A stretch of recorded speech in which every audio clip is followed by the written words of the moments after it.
Since the start of the coronavirus, we are more in need of a desk than ever. And sure, you could get one from IKEA for $50 to $70, but those desks are just super plasticky and super flimsy. What about a wooden desk? You could get a wooden desk from $200 to $500 depending on the dimensions and the type of the wood. And I don't know about you, but I'm a college student in the coronavirus, so I don't have a lot of money to be spending on desks.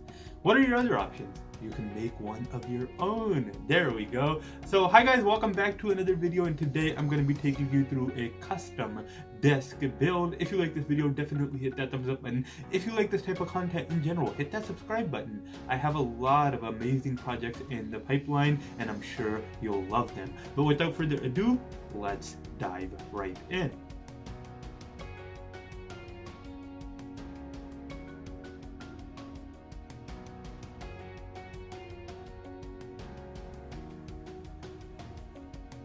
So the first thing needed for any build are tools and materials, and for this build I used a miter saw, a drill, a driver, a kreg jig, and a measuring tape. Also, you might need a writing utensil and a tripod if you're recording, but that's just me.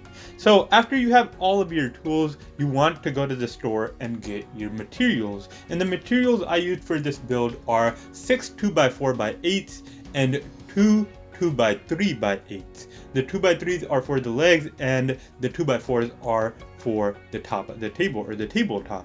Now you could use 2x6s, 2x8s, 2x10s, but the wider you go in dimension, the more expensive the lumber gets. And if you don't know, lumber is already super expensive right now. So if you are working on a budget, I would highly recommend the 2x4s.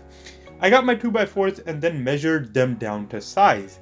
I wanted my desk to be 24 by 48, and I measured the 2x4s into dimensions of 48 inches long. Next, I took the supplies to my miter saw. Now, I do realize that my hand looks super close to the blade of the miter saw, but that's just on the image. And as you could see, every time I started up the blade, I tucked my thumb against the rest of my fingers, so I was completely practicing safety, so don't worry about that. I know a couple of people are going to mention that in the comment section, and I do thank you guys for being concerned about safety, and you're completely right to do so, so I just thought I would mention that. So I cut all my wood to size, essentially cutting the 2x4x8s in half, because 96 minus 2 or divided by 2 is 48. Once I had all my wood cut to size, I arranged it in an order where there would be the least amount of gapping in between them. Now, once I did that, I marked my wood 1, 2, 3, 4, 5, and 6. So just in case I was rearranging them and I lost track, I would know exactly where they went. Now I started measuring and marking for my pocket holes. I measured 3 inches away from either side and marked for the first pocket holes, and then I left 15 inches of space in between. Now I wasn't sure how much space I would need between each pocket hole, so initially I marked 18 inches apart, and then I figured that was way too much space, so I cut it down to 15, which gave me roughly 4 pocket holes per piece of lumber, which worked out quite well, I think.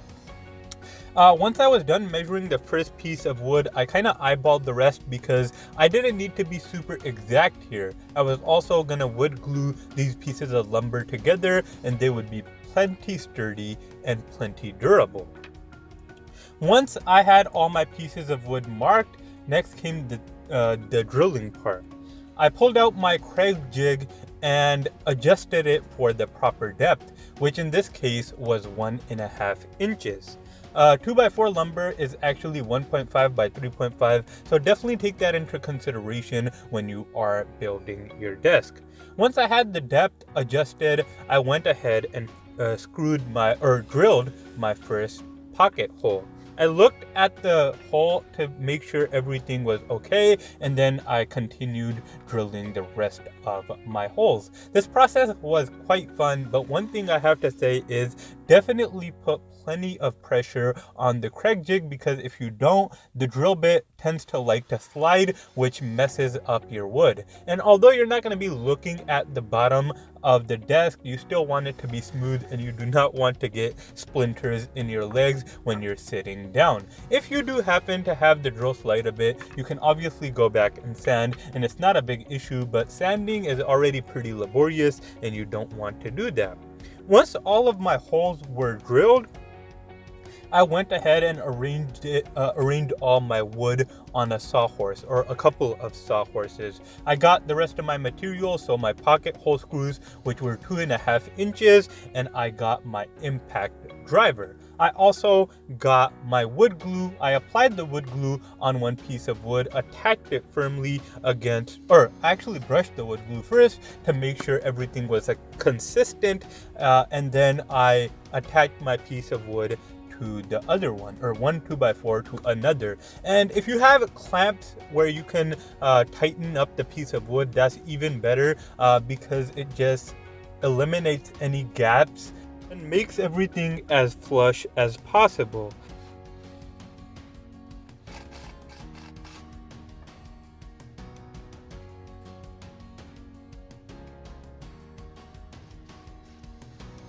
Now, after screwing in your pocket holes, you want to take a towel and wipe off any of the excess wood glue. You see me doing this on top, but I forgot that the top is the bottom and the bottom is the top, and I need to have been wiping down the other side, but that's completely fine. Once again, you can go back and sand all the wood glue off if you do get a couple of drips leaking out from the bottom. Now, I just repeated this step over and over again until I got my end result, which was having all of the pieces of wood glued and attached together, and then I just waited for the wood glue to cure and moved on over to building the legs of the desk. On average, the legs of a desk range from 25 inches to 30 inches, and I kept mine right in the middle at 28 inches. I also cut braces which were 14 inches long. I wanted my legs to be toward the center a little bit. I did not want them to be right at the edge of the desk. So I cut down the pieces of 2x3 to size, so 4 pieces of 28-inch lumber and 4 pieces of 14-inch lumber. Once I was done cutting everything, once again, drilled the pocket holes where they weren't visible. So where the table would attach to the legs and on the bottom toward the ground. I screwed 2 pocket holes on each side and got a pretty nice end result.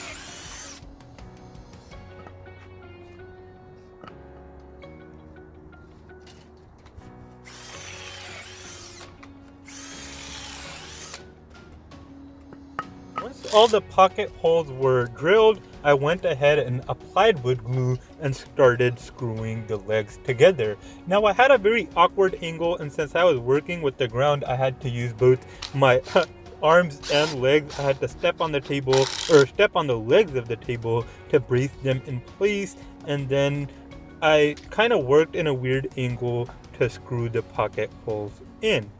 Now, I did that for the top and the bottom. Once again, I almost forgot to apply the wood glue, but definitely apply the wood glue here to make your legs plenty strong.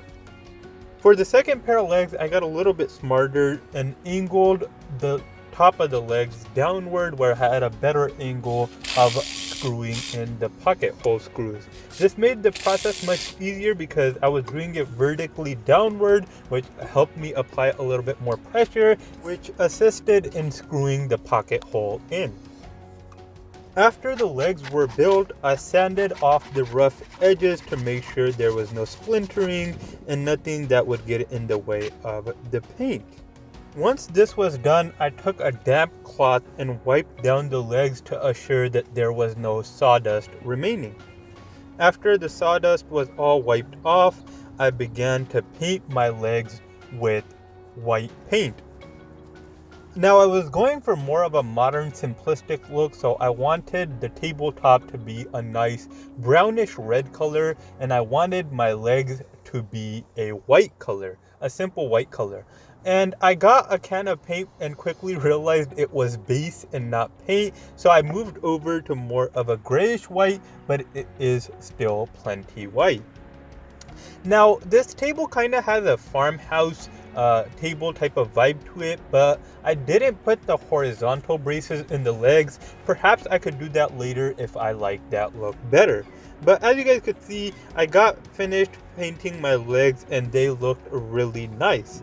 Now it was time to go back to the tabletop. The tabletop was looking quite amazing. I flipped it over and started sanding. Now I didn't want a really clean look where it was completely even and everything just looked super professional and I guess perfect. I wanted some imperfections in my table, so I mostly just sanded the rough parts of the table and any imperfections that were from the industrial making of the wood, or processing of the wood rather. So I sanded down most of the rough edges and it took about 30 minutes hand sanding. I sanded down the wood glue and tried to minimize the gapping between the pieces of wood.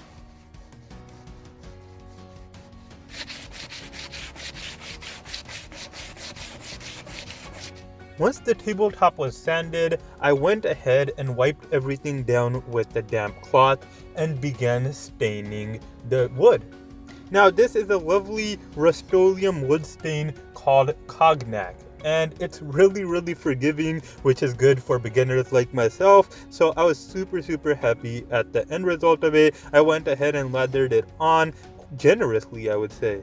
And toward the end, I only had to wait about 5 minutes for it to dry and then I could wipe it off. After which I waited a couple of hours and then added my polyurethane. The poly just seals everything and gives it a nice finish. After everything had dried, we were almost done. We went back to the wood legs and attached them by screwing them in to the bottom. Now I didn't add wood glue here because I wanted to be able to remove my legs just in case I wanted to add to this desk and make it larger or just adjust the legs, and I didn't want them to be so firmly attached, but they were still plenty sturdy.